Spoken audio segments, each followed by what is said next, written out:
Binomial से पूछा गया एक क्वेश्चन है ये, है ना। इसमें क्या दिया है आपको, एक सीरीज दी है। किस तरह की सीरीज है? प्रोडक्ट सीरीज है। देखो लेफ्ट साइड में भी और राइट साइड में भी, है ना। और राइट साइड में जो है आपके अल्फा टू द पावर 13 के साथ है 14 C0 14 C1, इस तरह की सीरीज है।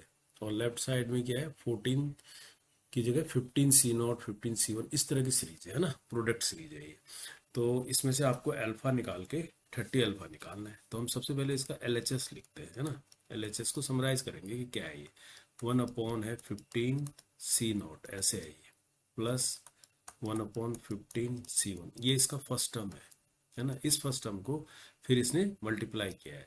सेकेंड टर्म कैसे बना दी इसने, 15 C1 प्लस 1/15 C2, ऐसे किया है। ये सेकेंड टर्म, इसका मतलब थर्ड टर्म हम निकालना चाहें तो सिमेट्री से क्या निकालेगा, 15 C2 प्लस 1/15 C3 निकली होगी, ऐसे निकली होगी। ये फिर मल्टीप्लाई होते होते सब आपस में, लास्ट में वाली टर्म जो इसने बनाई है 1/15 C12 प्लस 1/15 C13, ऐसे किया है इसको, है ना। तो देखो ये एक तरह से ये प्रोडक्ट सीरीज है।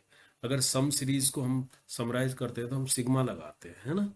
तो यहाँ पर प्रोडक्ट सीरीज में हम पाई को यूज करते हैं ऐसे, ठीक है। तो यहाँ पर मैं पाई की फॉर्म में अगर इसको लिखना चाहूँ तो इसको जनरलाइज करने के लिए देखो 15 C0 है ना ये, 15 तो कांस्टेंट है, मैं इसको ऐसे लिख सकता हूँ 15 CR, और R को ले जाता हूँ जीरो से लेकर, और कहाँ तक ले जाऊंगा इसको, देखो इसकी नेक्स्ट अगर R जीरो रखेंगे तो ये C1 आ रहा है ना, यानी इसको मैं लिख सकता हूँ 1/15 CR+1 लिख सकता हूँ, नहीं लिख सकता हूँ, ये बताओ पहले। यानी अगर R जीरो रखूंगा तो फर्स्ट टर्म आ जाएगी 15 C0, 15 R0+1 15 1, और R को जीरो के बाद 1 रखूंगा तो ये वाली आ जाएगी सेकंड, और लास्ट में कहाँ रखूंगा मैं, 12। तो R जो है जीरो से लेकर R कहाँ तक जा रहा है, 12 तक जा रहा है। लास्ट वाली टर्म निकालनी हो, 8 12 रख दो, 15 C12 15 C13 आ जाएगा। तो इस तरह से इसको जनरल फॉर्म में लिख दिया, जिस तरह से सिग्मा में लिखते थे ना, उस तरह से पाई की फॉर्म, बस ये की प्रोडक्ट सीरीज है, मल्टीप्लाई हो रहे हैं ये टर्म्स आपस में, ठीक है। अब इसको थोड़ा सा कैलकुलेट करेंगे कैसे। अब NCR का फार्मूला आपको पता है, factorial N upon factorial R, factorial N minus R होता है ना। तो इसको यूज करेंगे अब यहाँ पर। कैसे कर सकते हैं इसको, पाई तो ये चल ही रहा है, R0 से लेकर 12 तक लिख देते हैं इसको, है ना। इसके अंदर अगर हम लिखेंगे ये फैक्टोरियल 15 लिखेंगे, इसके नीचे लिखेंगे फैक्टोरियल R, फैक्टोरियल 15 - R लिखेंगे, ठीक है। फिर प्लस इसमें भी ये लिखेंगे 1/15 अपॉन फैक्टोरियल R+1, और फैक्टोरियल 15 में से R+1 गया तो क्या हो जाएगा, 14 - R, ठीक है। ये हो गया ऐसे। और थोड़ा सा सोल्व करो इसको, तो पाई हो गया जीरो से लेकर 12 तक, ये तो लिखना ही पड़ेगा। अब ये इसको अगर ऊपर ले जा लेंगे तो ये फैक्टोरियल R ऊपर आ जाएगा, फैक्टोरियल 15 - R आ जाएगा, नीचे फैक्टोरियल 15 आ जाएगा, यहाँ पर प्लस हो जाएगा factorial R+1 factorial 14 - R upon factorial 15, है ना। फैक्टोरियल 15 कॉमन है दोनों, अब देखो ऊपर भी कॉमन हम बना सकते हैं कई चीज़ें, है ना, कर सकते हैं ना। तो इसमें से क्या करेंगे हम, फैक्टोरियल R+1 जो है अगर इसको बाहर लेंगे तो एक कम हो जाएगा, फैक्टोरियल R हो जाएगा। यहाँ 15 - R को बाहर लेंगे तो 14 - R बन जाएगा। कहने का मतलब मैं लिख ही दूँ अगर आपको समझाने के लिए, तो वैसे आप डायरेक्ट लिख सकते हो R0 से लेकर 12 के बीच। इसको मैं क्या कर रहा हूँ, फैक्टोरियल R को एज इट इज लिख रहा हूँ, और इसको 15 - R को बाहर ले रहा हूँ, तो इसके अंदर बच जाएगा 14 - R, और नीचे फैक्टोरियल 15 तो एज इट इज है ही है।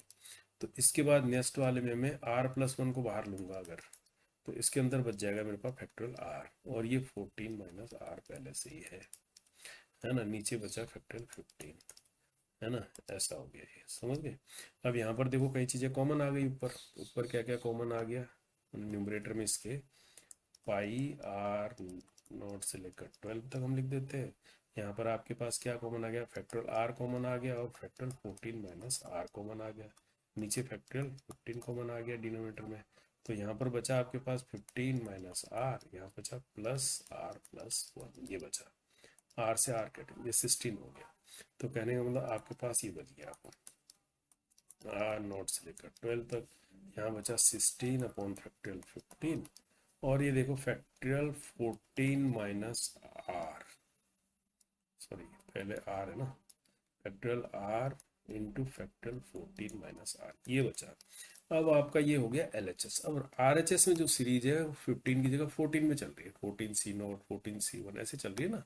तो अब देखो अगर मैं इसको 14 में लेना चाहूँ तो 14CR की वैल्यू क्या होगी, देखो ये दिमाग में रखना पड़ेगा आपको। ये 14 होगा ऊपर, नीचे होगा फैक्टोरियल R, नीचे होगा 14 माइनस R, यही तो होगा। तो हमारे पास ये देखो ये दोनों तो हैं यहाँ पर, 14 नहीं है, 14 कहाँ से आ जाएगा, इससे आ जाएगा 15 से। तो कहने का मतलब मेरे पास ये इसको ऐसा बना सकते हैं, R0 12, ये हो जाएगा 16, और इसमें से मैं 15 को बाहर ले लूँगा, ये लिख दूंगा मैं 14। और ये वाली चीज़ है, इसको मैं इसके नीचे लिख सकता हूँ, factorial R upon factorial 14 minus R, है ना। यही चीज़ ऊपर चले जाएगी 16 सा। इससे क्या फ़ायदा होगा कि ये 14CR बन जाएगा मेरे पास, जो कि मेरे को राइट साइड की सीरीज है। ठीक है, तो ये जो है ऐसे बन जाएगा, यहाँ से लेकर R0 से लेकर 12 तक। समझ रहे इस बात को, यानी 16 अपॉन 15 तो ये हो गया। अब 15 के साथ देखा जाए तो ये क्या हो गया, इनटू में क्या हो गया, n की जगह क्या हो गया 14, और CR ऐसा बन गया। ये ऐसी टर्म बन गई पूरी अपने आप, बन गई नहीं बन गई। अब मैं जब इसको खोलूंगा तो ये राइट साइड से हम इसको कंपेयर कर पाएंगे। तो इसको अब ओपन कर लेते हैं, आर को एक बार 0 रखते हैं, एक बार 1 रखते हैं, तो क्या सीरीज आएगी, देखो सीरीज को खोलते हैं, इस LHS को अगर हम खोलते हैं, R0 रखते हैं तो 16/15, है ना। तो 14C0 आएगा ये, है ना। फिर इंटू होएगा, फिर 16/15, फिर क्या आएगा 14C1 आएगा। ऐसे इंटू हो रहा है ना ये सब, इंटू में तो है पाई का मतलब, 16/15 14C2 आया होगा, है ना। ऐसे डॉट डॉट चलता रहेगा, लास्ट में 16/15 14 C कितना रखेंगे 12, है ना। R0 से लेकर 12 तक जा रहा ना, ये आ जाएगा 12। तो ऐसे सीरीज खुल जाएगी। अब देखो 16/15 तो सब मल्टीप्लाई कितनी बार हो रहा है, 0 से लेकर 12 तक, यानी 13 टाइम्स, यानी 16/15 को सब मल्टीप्लाई करते रहे तो पावर में 13 आ जाएगा, है ना। और नीचे क्या बच जाएगा, ये ऐसे बच जाएगी 14C0 इंटू 14C1, है ना, 14C2 ऐसे इंटू इंटू 14C12। अब आपका जो RHS है ना, उसके बराबर है ये। तो RHS हमारे पास क्या है, देखो ये RHS इक्वल टू किसके बराबर है, अल्फा की पावर 13 है हमारे पास। और नीचे बिल्कुल यही सीरीज है, 14C0 14C1, है ना, डॉट डॉट 14C2 तक है, यही तो है। तो RHS और LHS इक्वल हो गए अब हमारे पास। तो कंपेयर करेंगे तो इससे क्या मिल जाएगा, अल्फा की पावर जो 13 है वो किसके बराबर होगा, 16/15 की पावर 13 के बराबर हो गया। यानी हमारे पास यहाँ से अल्फा निकल गया 16/15। अब आपको निकालना था 30 अल्फा, तब तो सिंपल ही हो गया 30 इंटू 16/15, 15 टू जा 30, 16 टू जा 32, ये आपका आंसर निकल आएगा। समझ गए। तो ये प्रोडक्ट सीरीज को ऐसे करेंगे हम, है ना, जिस तरह से सम को करते थे उसी तरह से।